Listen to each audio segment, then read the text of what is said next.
Exam मंथन के physics class में आपका स्वागत है। मेरा नाम है चंद्रकांत सिन्हा। आज हम जो क्लास 10th का करंट इलेक्ट्रिसिटी वाला चैप्टर है उसमें का एक इंपॉर्टेंट टॉपिक है दैट इज ओम्स लॉ, उसके बारे में डिस्कस करेंगे। इसके पहले हमने करंट को जाना that is rate of flow of charge, फिर हमने चार्ज को पढ़ा, ठीक है, कि चार्ज क्या होता है और कितने प्रकार का होता है, वो कैसे फोर्स अप्लाई करता है, ठीक है। फिर उसी फोर्स के बेसिस पे हमने इलेक्ट्रिक फील्ड देखा, इलेक्ट्रिक फील्ड इंटेंसिटी देखा, E is equals to F upon Q, ठीक है। और साथ ही साथ हमने पोटेंशियल भी देखा। पोटेंशियल क्या होता था, V is equals to W upon Q, है ना।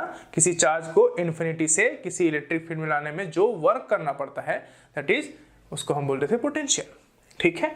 फिर हमने देखा पोटेंशियल डिफरेंस, ठीक है, कि हमने एक कंडक्टर लगाया, उसको बैटरी से जोड़ दिया, उसके दो एंड्स पे पोटेंशियल जो है वो अलग अलग होता है, ठीक है। और वो जो एंड्स जो होते हैं वहां पर का जो पोटेंशियल है उसको अगर हम माइनस करें तो जो हमको मिलता है उसको हम बोलते हैं पोटेंशियल डिफरेंस, ठीक है।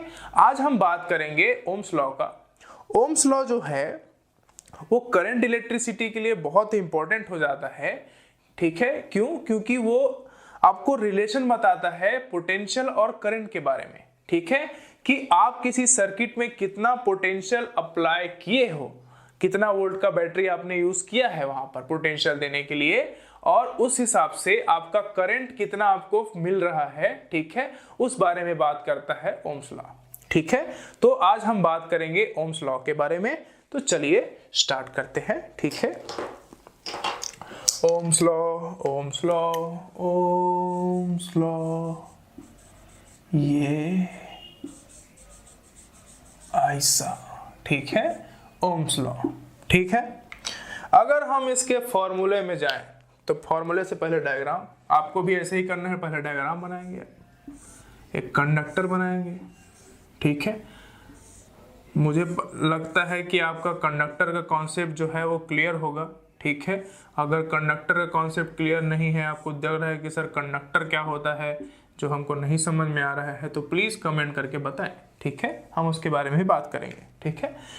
तो हमने मान लिया कि हमारे पास एक सर्किट है जिसमें हमने एक कंडक्टर को, है ना, क्या किया, अलग से लाके जोड़ दिया। कंडक्टर मतलब सिंपल वायर, ठीक है। कंडक्टर इज मतलब ऑब्जेक्ट, ठीक है, which allow current to pass through it, वो अपने आप में से करंट को फ्लो होने देता है, उसको हम बोलते हैं कंडक्टर, ठीक है। जो ब्लॉक कर देता है करंट को उसको हम बोलते हैं इंसुलेटर, ठीक है। तो यहां पर हमने देखा कि हमने क्या किया, इसमें एक पोटेंशियल लगा दिया बैटरी, है ना, वो कोई भी वोल्ट का हो, वो आपके ऊपर है। तो जैसे ही हमने स्विच ऑन किया यहां से करंट आई जो है वो फ्लो होने लगा, यह से, ठीक है। तो यहां पर का पोटेंशियल कुछ होगा, वैसे ही यहां पर का पोटेंशियल अलग अलग होगा, है ना। तो हमारा ओम्स लॉ जो है वो हमको ये बताता है कि potential difference is directly proportional to the current flowing through the circuit. V is directly proportional to I, ठीक है। इसका मतलब ये है कि तो ये बस इतना ही है Ohm's law, V is directly proportional to I, ये वाला। पर हमको इसको डिफाइन करना है या फिर उसके स्टेटमेंट के साथ याद करना है, ठीक है। आप सिर्फ इतना लिख के आप उसको बच नहीं सकते, ठीक है, आपको पूरा स्टेटमेंट जो है वो याद होना चाहिए। तो देखिए स्टेटमेंट कैसे याद करते हैं, है ना। ये क्या है, पोटेंशियल डिफरेंस, और ये क्या है, कंडक्टर, ठीक है। तो आप बोलेंगे द पोटेंशियल डिफरेंस,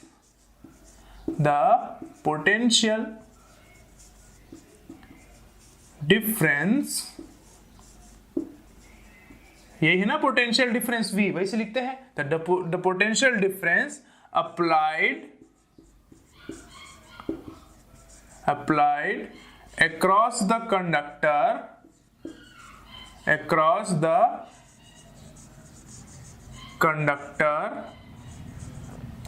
इस across को आप ऐसे भी लिख सकते हैं, ठीक है, at the two ends of the conductor is directly proportional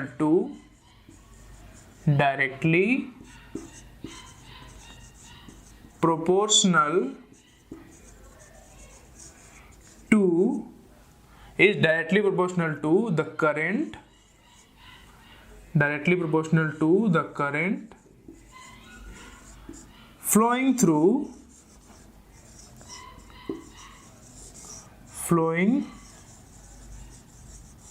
through the circuit। ठीक है, तो the potential difference applied across the conductor,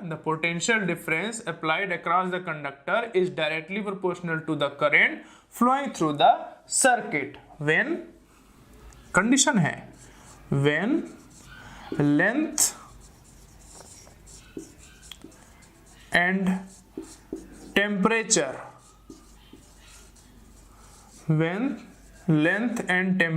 of the conductor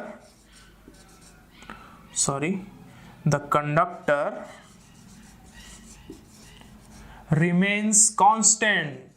ठीक है, अगर वो चेंज होते रहेगा तो आपका ओम्स लॉ काम नहीं करेगा। रिमेन्स कांस्टेंट, हम किसके बारे में बात कर रहे हैं? टेम्परेचर और लेंथ ऑफ द कंडक्टर। उसको अगर हम जैसे पहले था, मान लेते हैं कि इसका लेंथ कितना था, कैपिटल L, तो वो जब तक हम इसका अगर लेंथ जो है वो चेंज नहीं हो रहा है, छोटा बड़ा नहीं हो रहा है, और इसका टेम्परेचर जो है वो जो का त्यों बना हुआ है रूम टेम्परेचर पे, तब हम बोलेंगे कि the potential difference applied across the conductor is directly proportional to the current flowing through it. ठीक है, तो उसके लिए हम लिखते हैं V is directly proportional to I। ठीक है, और ये हमको कौन देता है? Ohm's law. ठीक है, अब देखते हैं V जो होता है उसको अगर हम ये जो प्रोपोर्शनलिटी साइन है इसको हम हटा के यहाँ पर एक वो यूज करते हैं proportionality constant, that is called R। ठीक है, और ये हो गया I। ठीक है, तो ओम्स लॉ हमको क्या बताता है? V is equals to IR। ठीक है, तो R जो है वो क्या होता है? रेजिस्टेंस। हम इसको भी डिटेल में पढ़ेंगे, बहुत इंपॉर्टेंट टॉपिक है आपका। ठीक है, क्या होता है? रेजिस्टेंस। ठीक है, इसका मतलब ये है कि जितना पोटेंशियल आपने अप्लाई किया है, ठीक है, उसके रिस्पेक्ट में कितना करंट उसमें फ्लो हो रहा है। ठीक है, वो किसका, तो पोटेंशियल जो होगा वो किसके मल्टीप्लाई के बराबर होगा, उसमें जो करंट फ्लो हो रहा है उसका, और उस कंडक्टर में जो रेजिस्टेंस प्रेजेंट है उसके प्रोडक्ट का। ठीक है, तो the potential difference applied across the conductor is directly proportional to the current. ठीक है, प्रोपोर्शनलिटी साइन को हटाए तो यहाँ पे हमने एक कांस्टेंट ले लिया, proportionality constant, that is called resistance. ठीक है, ये ऐसा, तो इसको रेजिस्टेंस बोला जाता है। अब इसके बाद हम रेजिस्टेंस को डीप में पढ़ेंगे, पर अभी यहाँ पे कुछ काम बचा हुआ है। ठीक है, इसका एक ग्राफ बनता है, that is called VI graph. ये आपका एक्स एक्सिस, ये वाई एक्सिस, हम इसमें ले लेते हैं पोटेंशियल और इसमें ले लेते हैं करंट। ठीक है, तो ये जो है वो बनता है आपका स्ट्रेट लाइन, क्योंकि दोनों जो है डायरेक्टली प्रोपोर्शनल है एक दूसरे के। हाँ जी, है ना, जितना हम पोटेंशियल को बढ़ाते जाएंगे करंट का वैल्यू उतना बढ़ते जाएगा, है कि नहीं? दोनों जो है वो क्या करते हैं, एक साथ वेरी करते हैं, इसलिए इसका जो ग्राफ बनेगा वो कैसे रहेगा? Straight line. ठीक है, सीधा। ठीक है, तो आपको ये ग्राफ भी याद रखना है, ओम्स लॉ का स्टेटमेंट भी याद रखना है, ये डायग्राम के साथ आपको उसको ओम्स लॉ को एक्सप्लेन करना है अगर एग्जाम में आया तो। ठीक है, आपको ये फॉर्मूले तक पहुंचना है, यहाँ तक। ठीक है, आपको यहाँ पर बताना पड़ेगा दिस इज रेजिस्टेंस। ठीक है, रेजिस्टेंस क्या होता है ना, वो भी इसका नेक्स्ट पार्ट है। ठीक है, तो ये पूरा अभी समझ में आ जाएगा। तो ओम्स लॉ क्लियर हुआ आपको। ठीक है, आपको स्टेटमेंट जो है वो ये इसको याद नहीं रखना है, इसको याद रखना है, आपको इसको बोलने आना चाहिए। ठीक है, ये क्या है? Potential difference. The potential difference applied across the conductor is directly proportional to the current flowing through the circuit. ठीक, ऐसे कंडीशन कौन कौन सा था? इसका लेंथ और टेम्परेचर जो है वो चेंज नहीं होना चाहिए, रिमेन सेम। ठीक है, this is all about ohms law. ठीक है, अब हम बात करेंगे, तो आइए हम बात करते हैं रेजिस्टेंस के बारे में। ठीक है, रेजिस्टेंस जो है बहुत ही इंपॉर्टेंट टॉपिक है आपका करंट इलेक्ट्रिसिटी का। क्वेश्चन जो है आपको मिलेंगे, ठीक है, न्यूमेरिकल आएंगे इससे। ठीक है, और हो सकता है आपको बेसिक क्वेश्चन भी पूछ दे, उसके बारे में भी डिस्कस कर लेते हैं। ठीक है, देखिए अब हम बात करेंगे रेजिस्टेंस के बारे में।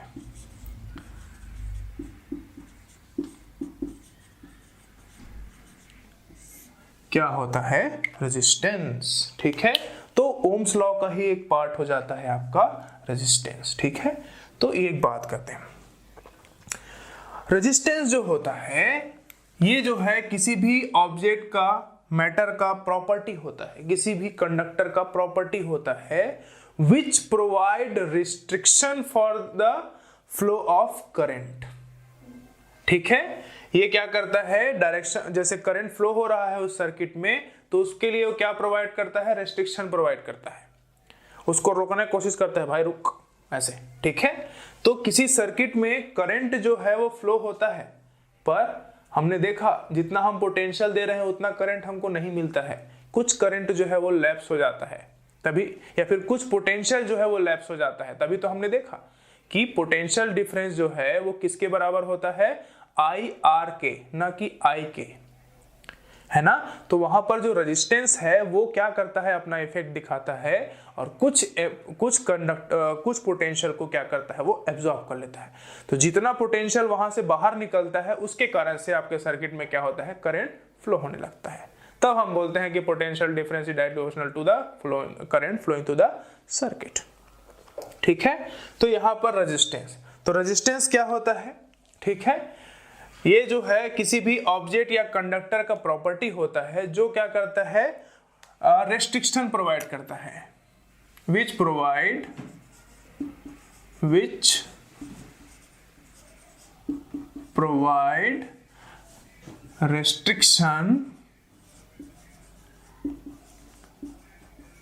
restriction in the direction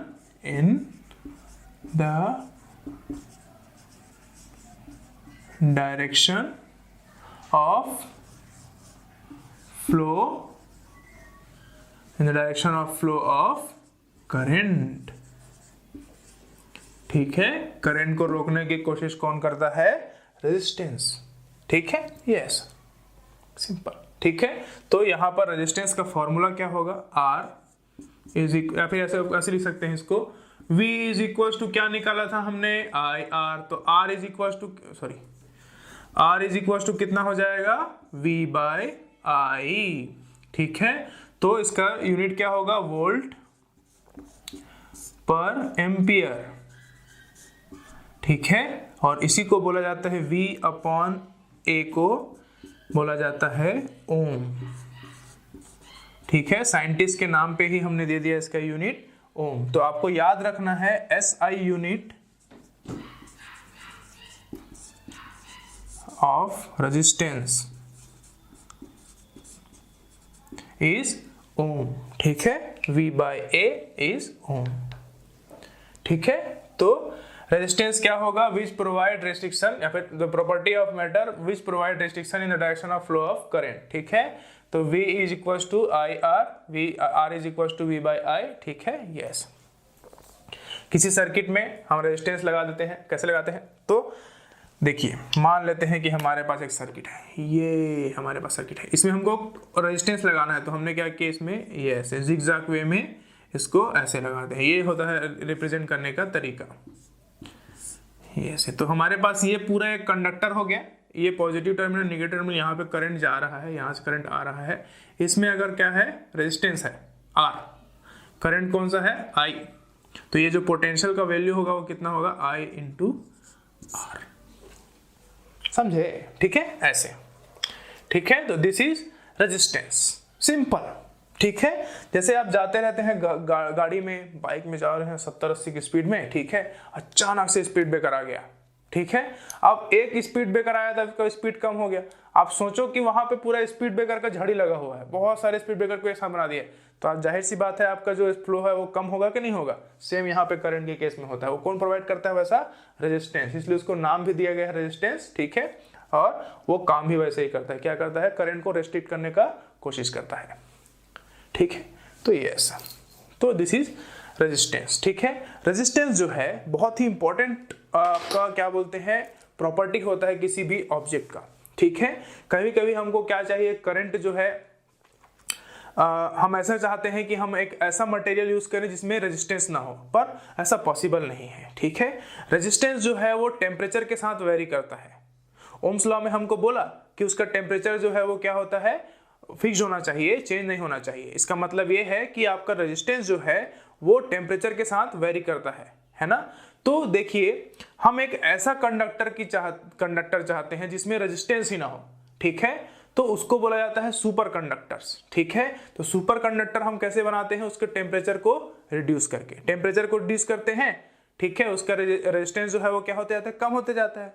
ठीक है, एक टेम्परेचर ऐसे आता है जिसमें उसका रेजिस्टेंस क्या होता है, पूरी तरह से जीरो हो जाता है। उस टेम्परेचर को हम बोलते हैं क्रिटिकल टेम्परेचर। तो क्रिटिकल टेम्परेचर के नीचे गए तो वो टेम्परेचर, उसमें का जो उस कंडक्टर का जो रेजिस्टेंस है वो पूरी तरह से क्या हो गया, जीरो। तो उस केस में जो कंडक्टर हमको मिलता है that is called super conductor. ठीक है, तो अभी हम जो अगला टॉपिक पढ़ेंगे है ना, वो है हमारा factors affecting the resistance of the conductor.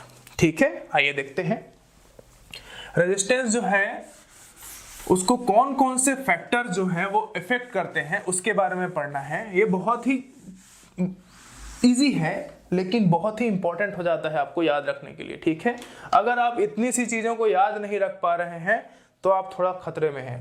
ठीक है, पढ़ना स्टार्ट कीजिए। ठीक है, जैसे देखिए, तो हम बोलेंगे कौन सा हमारा टॉपिक क्या है, फैक्टर्स अफेक्टिंग,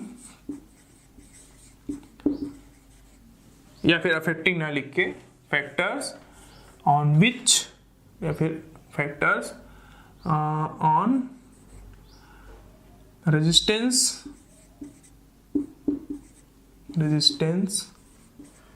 डिपेंड्स। ठीक है, उसको देखना पड़ेगा, ये डिपेंड्स ऐसे। ठीक है, किसके ऊपर आपका कौन कौन से फैक्टर है जिसमें रेजिस्टेंस जो है वो डिपेंड करता है। तो आपको मैं याद कराने की कोशिश करता हूं, आप बस उसको फॉर्मूले में पूरा कॉन्सेंट्रेट कीजिएगा। ठीक है, आपको याद रखना है R is directly proportional to L। L जो है, मान लेते हैं कि हमारे पास एक कंडक्टर है ये, जिसका लेंथ कितना है, L है, इसका रेजिस्टेंस कितना है, R। ठीक है, ठीक है, तो आपको याद रखना है कि resistance of the conductor is directly proportional to the length of the conductor. Resistance of the conductor is directly proportional to the length of the conductor. इसका मतलब ये है कि जितना ज्यादा उसका लेंथ होगा उतना ही ज्यादा आपका रेजिस्टेंस भी होगा। कैसे, आए देखते हैं। मान लेते हैं कि हमारे पास एक L लेंथ का एक रेजिस्टेंस था। ठीक है, L लेंथ का एक रेजिस्टेंस था, है ना। अब हमने देखा कि इसका लेंथ कितना था L और इसका रेजिस्टेंस कितना था R। अब मैंने क्या किया, इसके लेंथ को बढ़ा के दुगना कर दिया, ये। ठीक है, तो ये R भी क्या हो गया, दुगना हो गया। भाई इसका लेंथ बढ़ा तो R भी बढ़ने लगा। ठीक है, तो आपको याद रखना है कि रेजिस्टेंस ऑफ एनी कंडक्टर, ठीक है, वो उसके लेंथ के साथ वेरी करता है। लेंथ को अगर आप छोटा करो रेजिस्टेंस की वैल्यू कम, लेंथ को आप बढ़ा दो उसका रेजिस्टेंस की वैल्यू ज्यादा। ठीक है, तो इस तरह से, तो R is directly proportional to L। ठीक है, रेजिस्टेंस बोला जाता है इसको। सेकंड लिखिएगा, सेकंड आपको याद रखना है R is inversely proportional to area of cross section of conductor. मान लेते हैं कि हमारे पास एक छोटा सा कंडक्टर है ये, इसमें एरिया ऑफ क्रॉस सेक्शन किसको बोलेंगे, ये पोर्शन जो आपको दिख रहा है ना यहां पर गोल सा, ये होता है एरिया ऑफ क्रॉस सेक्शन। किसी भी कंडक्टर को आप ऐसे परपेंडिकुलर काटोगे और जो सरफेस आपको दिखाई देगा that is called area of cross section. तो रेजिस्टेंस ऑफ द कंडक्टर, ठीक है, वो क्या होता है, किसके ऊपर डिपेंड करता है, एरिया ऑफ क्रॉस सेक्शन पे। ठीक है, वो भी कैसे, इनवर्सली, मतलब अगर आप एरिया को इंक्रीज कर दीजिए, ठीक है, तो उसका जो रेजिस्टेंस है वो क्या हो जाएगा, डिक्रीज हो जाएगा। ठीक है, कैसे, देखो, मान लेते हैं कि हमारे पास एक कंडक्टर था जिसका एरिया ऑफ क्रॉस सेक्शन है A और इसका रेजिस्टेंस कितना था R। अब मैंने क्या किया, इसके रेजिस्टेंस को, एरिया ऑफ क्रॉस सेक्शन को बढ़ा दिया, इसको मैंने और मोटा करके दुगना कर दिया, पर इसका रेजिस्टेंस तो अभी भी आर ही है ना। या फिर जब इसको हम डिवाइड करेंगे तो ये कम हो जाएगा इसका वैल्यू, जाहिर सी बात है, क्योंकि पहले इतने में आर था, अब इसको पूरा को आर करना है, तो जाहिर सी बात है उस पर्टिकुलर पॉइंट पे क्या होगा, वैल्यू जो है कम होंगे। ठीक है, तो जैसे जैसे हम इसके एरिया को बढ़ाएंगे रेजिस्टेंस का वैल्यू क्या हो जाता है, कम होते जाता है। ठीक है, तो ये ऐसा दो हमने देख लिए। ठीक है, तीसरा आपको याद रखना है टेम्परेचर। ठीक है, R is directly proportional to temperature. मतलब अगर हम टेम्परेचर को बढ़ा रहे हैं किसी सर्किट का, ठीक है, तो वो क्या हो जाएगा, रेजिस्टेंस जो है उसका बढ़ेगा। या फिर ये बोले किसी सर्किट का रेजिस्टेंस ज्यादा है, बहुत ध्यान सुनेंगे, किसी सर्किट का अगर रेजिस्टेंस ज्यादा है तो उस सर्किट में टेम्परेचर भी ज्यादा होगा। ठीक है, इसका एग्जांपल आप देख सकते हैं, आपके घरों में जो गीजर होता है, हीटर होता है, ठीक है, उसमें जो मेटल्स यूज किए जाते हैं, जो रिंग बना रहता है ऐसे क्रॉस वेव है ना तार, वो क्या रहते हैं, एलॉयस रहते हैं, प्योर कंडक्टर नहीं रहते हैं। तो प्योर कंडक्टर में रेजिस्टेंस का वैल्यू कम होगा, एलॉयस में रेजिस्टेंस की वैल्यू ज्यादा रहती है। ठीक है, तो जितना हमको रिक्वायरमेंट है उतना हम बनाते हैं। हम देखते हैं कि थोड़ी देर बाद चीजें जो है गर्म होने लगती है, हीटर में तो रेड हॉट हो जाता है ना। वो किस कारण से होता है, due to the presence of resistance. ठीक है, तो आपको याद रखना है जितना ज्यादा रेजिस्टेंस होगा टेम्परेचर भी उतना ज्यादा बढ़ेगा। ठीक है, तो ये ऐसा, ये हम हीटिंग इफेक्ट ऑफ करंट में आपको दिखाएंगे इसको। ठीक है, अभी हमको इतना ही याद रखना है। तो आपको जब इस फॉर्मूले को आप कंबाइन करके लिखते हो तो रेजिस्टेंस का फॉर्मूला बनता है R is directly proportional to L upon A। ठीक है, तो R इज इक्वल्स टू, इसके लिए हम यूज करते हैं रो L अपॉन A। ठीक है, this rho is called resistivity of the material, resistivity of conductor. क्या बोलेंगे इसको, रेजिस्टिविटी ऑफ द कंडक्टर। ठीक है, रेजिस्टिविटी ऑफ द कंडक्टर जो है वो केवल डिपेंड करता है नेचर ऑफ द मटेरियल के ऊपर, कि आपने किस नेचर का मटेरियल कंसीडर किया है। ठीक है, उसी के हिसाब से क्या होता है आपका नेचर ऑफ द मटेरियल में ये रेजिस्टिविटी ऑफ कंडक्टर आता है। ठीक है, तो अभी हमने क्या देखा, रेजिस्टेंस के बारे में देखा। ठीक है, और साथ ही साथ हमने उसको कौन कौन से फैक्टर जो है वो अफेक्ट करते हैं वो भी हमने देखा। ठीक है, तो याद रखेंगे R is equal to rho L upon A होता है। L जो है वो डायरेक्टली प्रोपोर्शनल, A जो है वो इनवर्सली प्रोपोर्शनल। क्वेश्चन पूछता है कि अगर हम उसके resistance area of cross section को दुगना कर दें, ठीक है, एरिया ऑफ क्रॉस सेक्शन को क्या कर दें, दुगना कर दें। ठीक है, तो रेजिस्टेंस की वैल्यू क्या हो जाएगी, ऐसे। ठीक है, तो ये हाफ हो जाएगा, है ना। तो ऐसी चीजें जो है वो आपको क्वेश्चन पूछेगा। ठीक है, फिर इसमें एक टॉपिक आता है कॉम्बिनेशन ऑफ रेजिस्टेंस। ठीक है, तो वो भी हम देख ही लेते हैं, है ना। तो चलिए उसको भी बात कर लेते हैं। फिर इससे रिलेटेड जो भी न्यूमेरिकल है उसके लिए हम अगले क्लास में उसको डिस्कस करेंगे। अभी थोड़ा सा बस इसके बारे में थोड़ा सा देख लेते हैं कि कौन कौन सा फॉर्मूला कैसे कैसे यूज होता है। ठीक है, इसको बोला जाता है कॉम्बिनेशन ऑफ रेजिस्टेंस। ठीक है, तो there are two types of combination, that is first one parallel combination,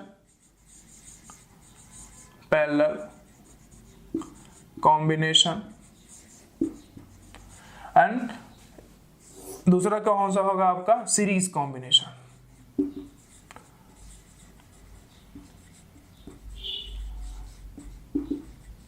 series combination. ठीक है, तो जब हम पैरेलल कॉम्बिनेशन की बात करते हैं और सीरीज कॉम्बिनेशन की बात करते हैं तो सर्किट कैसे बनता है देखते हैं। जब हम पैरेलल की बात किए, ठीक है, तो हम देखेंगे यहां पर ऐसे होगा, यहां पे एक रेजिस्टेंस लगा दिए,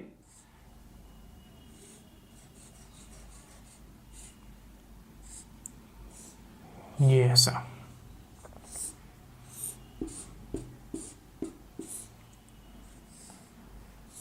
हमने एक सर्किट ड्रॉ कर लिया, इधर प्लस इधर नेगेटिव, यहां पर से करंट जो है वो डिवाइड हो जाएगा। यहां से जा रहा है I, यहां से कौन सा जाएगा I1, और यहाँ से कौन सा जाएगा I2, फिर से यहाँ से I1 आएगा और यहाँ से आएगा I2 और यहाँ से मिलके वो फिर से क्या हो जाएगा करंट। ठीक है, रेजिस्टेंस लगा हुआ है R1 एंड R2।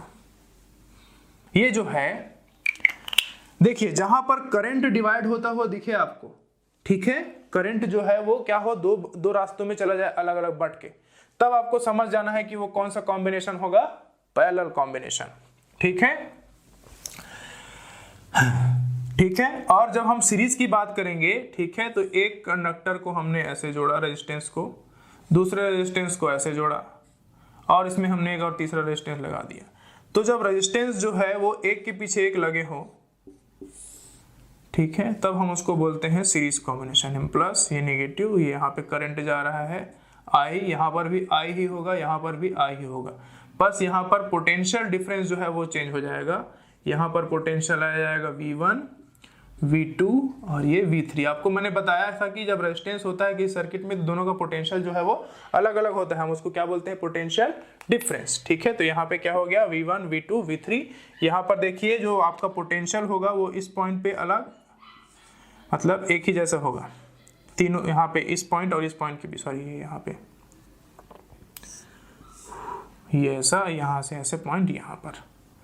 ठीक है, तो ये पोटेंशियल जो है इसमें कांस्टेंट रहता है, इसमें करंट डिवाइड नहीं होता, करंट डिवाइड होता है, इसमें करंट डिवाइड नहीं होता है, पोटेंशियल जो है वो अलग अलग रहता है। ठीक है, तो अगर हम इसके फॉर्मूला की बात करें, देखिए हमको पता है क्या होता है, V is equal to IR होता है। ठीक है, तो अगर हम V1 की बात करें तो देखिए क्या हो जाएगा, I कॉमन है, R1 हो जाएगा ये। V2 इज इक्वल टू कितना हो जाएगा, I R2। V3 is equal to कितना हो जाएगा, I R3। आप और भी कितने भी जोड़ सकते हैं, मैंने एग्जांपल के लिए 3 बनाया। ठीक है, तो ये V1, V2, V3। अब ये V जो है, कैपिटल V जो है वो किसके बराबर होता है, ये, ठीक है, इसको इक्वेशन 1 दे दो, ये होगा V1 plus V2 plus V3, क्योंकि आप यहाँ से V दे रहे हैं और वो V जो है वो अलग अलग जगह पे बढ़ गया है ना, तो आप उसको कंबाइन करोगे तो टोटल मिलेगा ना। तो ये कितना हो जाएगा, देखिए IR1 plus IR2 plus IR3। ठीक है, तो V इज इक्वल टू क्या होगा, I बाहर निकल जाएगा, तो ये R1 plus R2 plus R3। अब V इज इक्वल टू यहाँ से हमने क्या देखा, IR is equal to IR1 plus R2 plus R3। ठीक है, तो ये I से I कट गया, तो हमको क्या मिलेगा formula, R is equal to R1 plus R2 plus R3, ये। ठीक है, तो जब हम बात करते हैं सीरीज कॉम्बिनेशन में, अगर उसमें नंबर ऑफ रेजिस्टेंस जो है वो सीरीज कनेक्टेड हो एक के पीछे एक, ठीक है, तो उस सर्किट का जो नेट रेजिस्टेंस है उसका वैल्यू जो है वो इंक्रीज हो जाता है। ठीक है, उसका वैल्यू जो है वो बढ़ जाता है, वो किसके बराबर होता है, जितने रेजिस्टेंस लगे हैं उनके सम के बराबर। ठीक है, वैसे ही जब हम बात करते हैं पैरेलल कॉम्बिनेशन में, ठीक है, तो इसमें देखिए V इज इक्वल टू क्या होगा आपका IR, है ना। ठीक है, लेकिन अगर हम R की बात करें तो क्या हो जाएगा, I की बात करते हैं क्योंकि I डिवाइड हुआ है, तो ये हो जाएगा V बाई R, है ना। तो यहां से अगर हम देखें I1 इज इक्वल टू क्या होगा, V by R1, I2 is equal to क्या होगा, V बाई R2, और R3 इज इक्वल टू क्या हो जाएगा, V बाई R3। सभी को ऐड कर दो, I1 plus I2 plus I3, है ना, इज इक्वल टू क्या मिलेगा, V बाई R। यहाँ पे I is equal to I1 plus I2 plus I3 लिख सकते हैं। अब ये हो जाएगा V by R1 plus V by R2 plus V by R3 is equal to V by R। तो ये V से V सब कट गए। ठीक है, तो हमको इसका फॉर्मूला कितना मिला, 1 by R is equal to 1 by R1 plus 1 by R2 plus 1 by R3, ऐसे।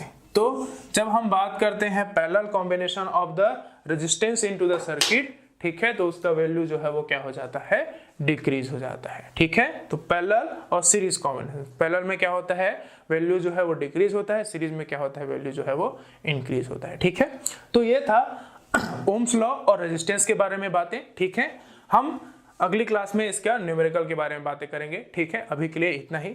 Thank you.